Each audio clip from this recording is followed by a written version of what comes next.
Welcome back to MiniJunkie, everyone. Coming up in this video, I'm going to show you some tips for how to transport Nighthaunt models and your Nighthaunt army.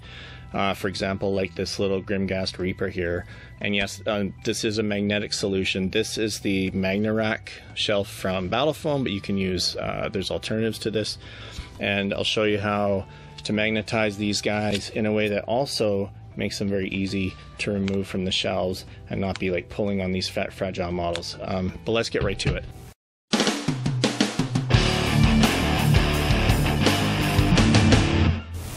Alright guys, so I'm using my lav mic, which I usually don't do, so that I can talk in real time and not narrate this later at my painting desk, so I can walk you through the thought process of how I recommend to transport your Nighthaunt models, or any, you know, even lately the Idoneth Deepkin models are pretty fragile, but you know, anything where lots of little fine details that are poking out here and there. My personal recommendation, I think a lot of people would agree, is to not use foam.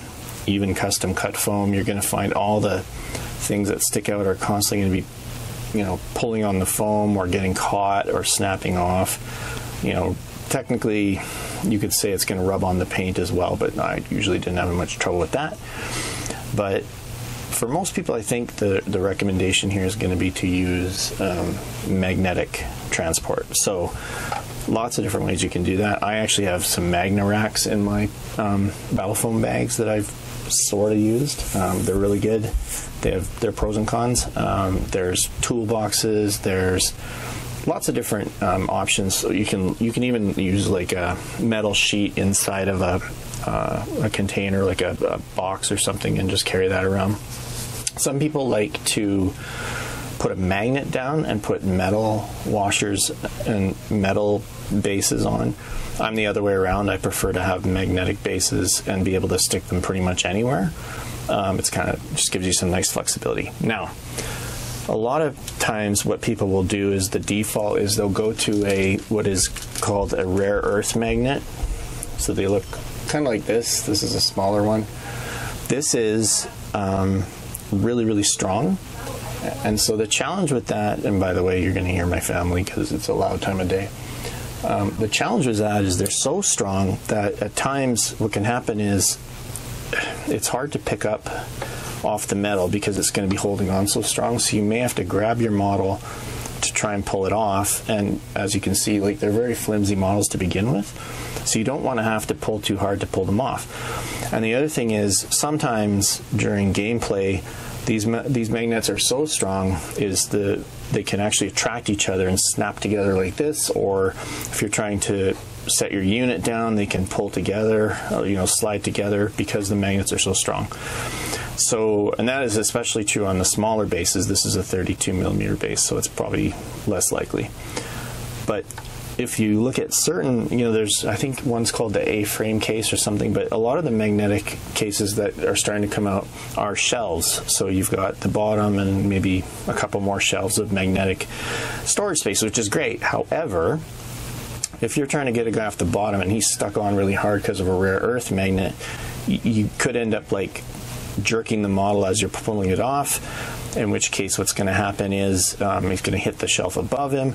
Or in the case of Magnaracks, the shelves are actually slightly recessed, which is not good because you can't even like slide the model off and pick it up because it's going to hit the outer edge of the frame of the Magnaracks. So ideally, you want to be able to have them held in place firmly, but be able to easily pick them off the metal. It's like just the middle ground between really strong hold and good hold that you don't have to fight with to get the model off. And what I found is the best way to do it is to put this sheet magnet on the bottom where it's not super strong magnet, but it is strong enough to hold plastic models, and that's the key word, light plastic models, on your typical magnetic trays or magnetic sheet, or sorry, you know, metal carrying case type shelves and things like that.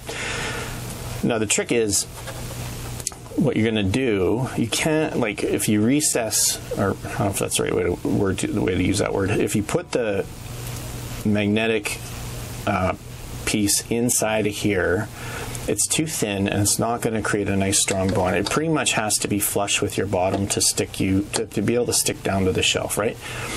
Now, to do that, you want, so you want it to be like this, nice and flush around the edges, and then that's going to give you a great magnetic base that holds them down, but it's not going to pop off really hard like a rare earth magnet. Like I've made that point ad nauseum now.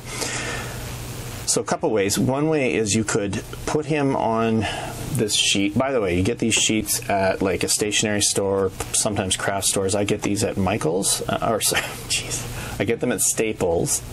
They're postcard magnets or something like that. So you can use this to create magnets out of things on paper and stuff like that. So it's adhesive, by the way. It's got an adhesive back, but the adhesive is likely not strong enough for the long term. So I do recommend, and I'm going to super glue it to the bottom of him. Now, as I was going to say, you could put him on here and trace around with an X-Acto knife. I find that awkward. I find that hard to do in a nice, neat way. And I also think what's going to happen is you're going to start to shave into the plastic base. So I didn't think that was the optimal way. And you really want it to be nice and uniformly round. Tracing round circles, all kinds of different ways you can try to do it. But what I found best was, at first what I was doing, this looks like a doozy of a tool for basing, but I bought this on, I don't know, probably like Amazon, but it's for 25mm bases. And what I do is I put this sheet down on a piece, and probably face down on a piece of, sorry, it's been a long day. I put that down on a hard surface. Usually it's my unfinished basement floor, cement, like you don't want to do this on your kitchen table, so to speak, because what this is a sharp edge. So when you put it down like this, you're going to hammer on here, and that's going to pop out a perfect circle piece of magnet for 25mm. It just pops right out, and you can use that as many times as you need. But for 32mm, I couldn't really find one that, well, for one thing, it's not super fun hammering on your floor and stuff, and I don't know if this would last forever, and blah, blah, blah. So it's not the greatest. It's one route you can go. But what I did find online was this thing. I'll put a picture of it and a link. I'll put a link to it on Amazon in the description below. So for 32mm, this is 1 1/4 inch diameter, and all you do, it's really cool actually, I really like it. You just take your sheet magnet, make sure I'm on camera here, and it says doing it upside down is easier, which I would tend to agree with, because you're going to put it where it's going to get the most out of your sheet, and you just go like this. Boom. There you go. You got a perfectly round magnet to put on the bottom of your, either a Space Marine 32mm, maybe you're doing your kill team for magnetic, but for me, the ideal use here is going to be for these delicate Nighthaunts. I'm going to pause the video for 1 sec while I get some super glue ready. I'm going to show you how I will go about gluing this to the bottom of a Nighthaunt. Alright, so yeah, you're probably going to be hearing cartoons upstairs. I have a little bit of super glue here, and what I'm going to do is I still am going to use the adhesive portion of the back of this, so because why not, right? It's a little extra stickiness, and you just peel that off, set that down for a sec. I'm going to take some of my super glue. I find it easier to brush it on with like a disposable brush. You may just want to just do it, well, however you like to do it. I'm brushing it on around the edge because I don't want it to start peeling up. And so far I found that this holds really nicely because combined with the adhesive of the actual magnet. So just brush some of that on.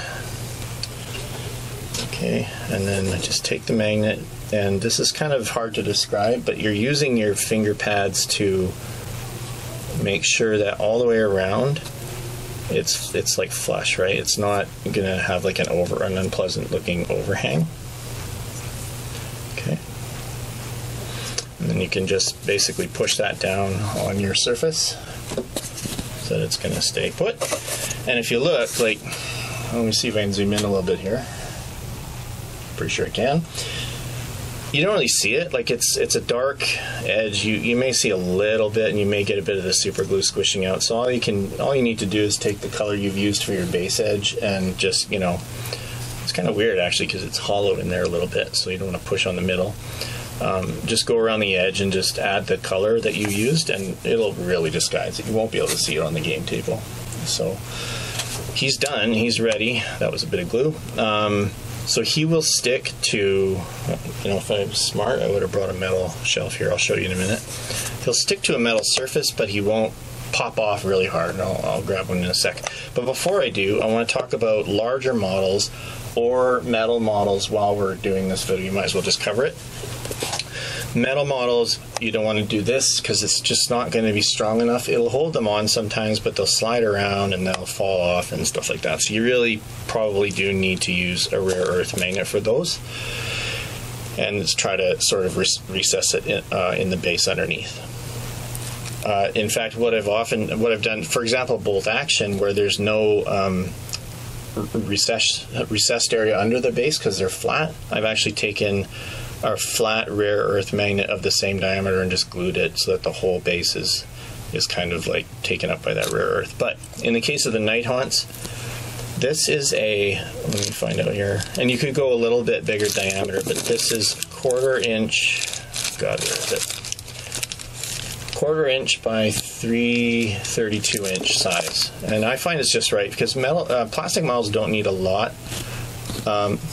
But where I was going was, this is, whether it's a 40 or 50 millimeter, if it's too big and you can't find a hole punch this big, you can use a rare earth, especially for the larger bases where they're not going to easily pop together.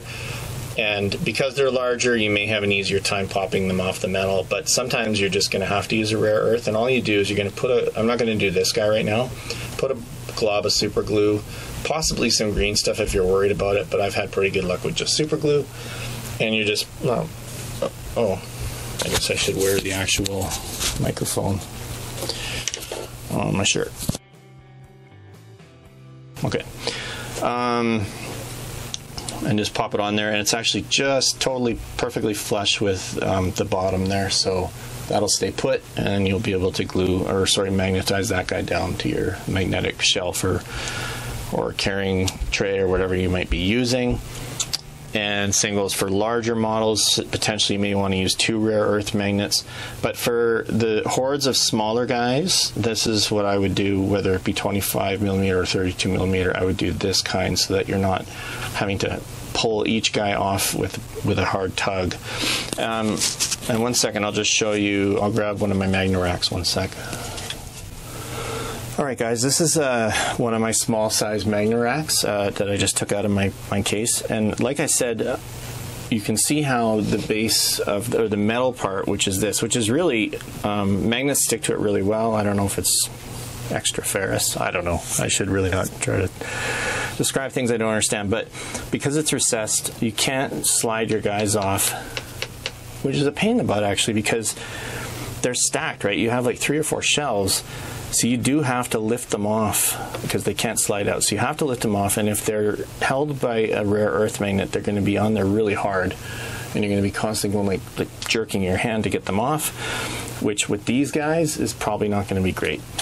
These are all done the way I just described. They're done, I did these guys as 25 millimeter with this thing, and as you can see, you know, even with those sheet magnets, well, if they're actually stuck down, it's great. And then they won't, I'm scared to do this, but yeah, they won't fall off. And I didn't put the magnet on this guy, but for here, this guy you just saw me do,